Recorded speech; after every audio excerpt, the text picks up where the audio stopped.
Today's project is a hash brown frittata using a Calphalon frittata pan. It's non-stick, and I haven't been a proponent of non-stick, but this has made me a convert. So let's get started. Frittatas are like Spanish tortillas. Basically, anything goes, but I use asparagus, shallots, potatoes, some basil. I had some Thai basil. It doesn't really matter what kind. Some truffle and salt, and some cheese. So what I did was I prepped up the asparagus, trimmed it, snapped it into 2 to 3 inch pieces. Then I put them in boiling water. When they were done, I threw them quickly into a bowl of ice water to shock them so that they would just stay green and tender.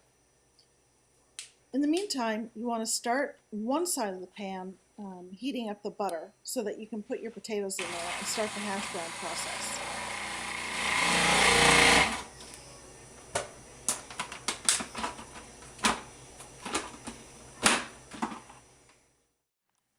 While the potatoes are cooking, cut the basil into a chiffonade. So basically you're going to stack the basil leaves on top of each other and roll them into a tight little cylinder. And then take your knife and slice it very thinly. Then whisk the eggs with the mayonnaise. And I use mayonnaise even though it's an egg emulsion because I think it adds a little bit of creaminess to the eggs. I find eggs that are scrambled can be a little bit dry, and this really helps. Then add the cheeses, the truffle salt, and pepper. And your asparagus is sitting in a bowl. You're going to want to dry it when it's cold and add that to the egg mixture. Also add the bacon and the shallots. Now the potatoes are in the pan and you're browning them just like hash browns. And when they've browned, pour the egg mixture on top. You can tell if they've browned by using a rubber or a silicone spatula and just sort of lifting up the edge. Remember, you don't want to, go too far. You don't want them to get too dark because you're going to flip them a couple of times and they're going to continue cooking. So pour the egg mixture on top and cook it for 5 minutes. It's just going to start to set. And then place the deep end of the pan on top and hold it together.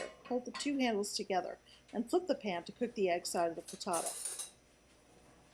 Remove the top and pour the olive oil into the empty side, the empty pan. Replace it and flip the frittata one more time, cooking the top side. It's the potato side, and cooking them until they're nice and crispy. Let them go for a while. You can keep checking it with your spatula. When you're convinced it's done, it's time to slide it right onto your serving platter. It should be very easy to slide out from this pan. You probably don't even need a spatula or any kind of utensil to help you. And then cut it and serve it, and you're ready.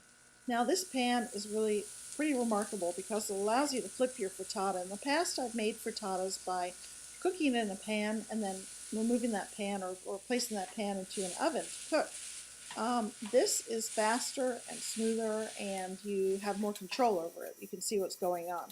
Frittatas are very versatile. You can add just a little bit of goodies to it or a lot like I did. You don't have to overdo it, and this one is really a delicious one with hash browns and cheese and asparagus. You can add any kind of vegetables or leave the vegetables out. It's really up to you, but it's a delicious breakfast or brunch dish. It's great for dinner when you want to have breakfast for dinner, and I recommend it. It also reheats pretty well. I took a slice of this one for lunch today and put it in the microwave for 30 seconds, I believe, and it was perfect when it came out.